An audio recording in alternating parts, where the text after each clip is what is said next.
channels out of order on the recorder, then I'm going to show you how to reorder the recorder. So in my opinion, this works best on non-PoE models of recorders, so just dash EI without any PoE channels, because what tends to happen is that when you are using PoE channels, they sort of lock in place. So if you are using PoE, I would recommend plugging those cameras in first where you want them to be, and then you can reorder the other cameras around them. But I'm going to show you how that's done now. Here we are on version 5 firmware for a recorder.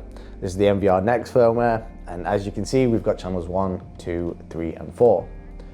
If you would like to reorder those channels, you can just click and drag them to move them to where you want to be, which is great if you are on a monitor, but if you are trying to view on DMSS, this won't apply, because if you go back to remote devices on your recorder, you'll see that no matter how we ordered them, channels 1 and 2 are still in the same positions.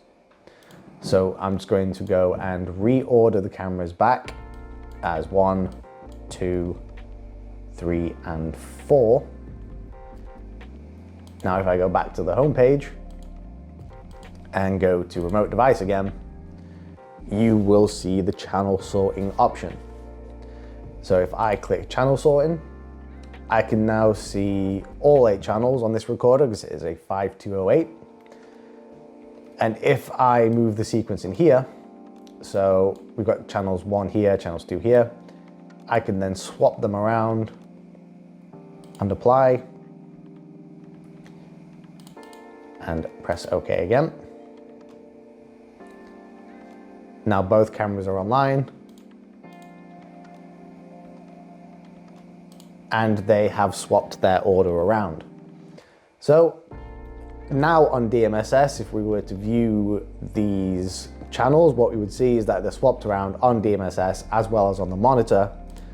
So this is great if you have a bunch of cameras on the network on PoE ports of a PoE switch, but just be aware that if the cameras are in a PoE port of the recorder, then they are locked into position. So I'd recommend plugging in the ones you want first, and any network cameras you can move around.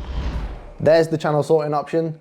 So that should save you a bit of time. Instead of having to delete the channels and just going off their IP addresses, you'll be able to click the channel sorting, see it, click and drag to where you want the cameras to be, instead of having to manually do that.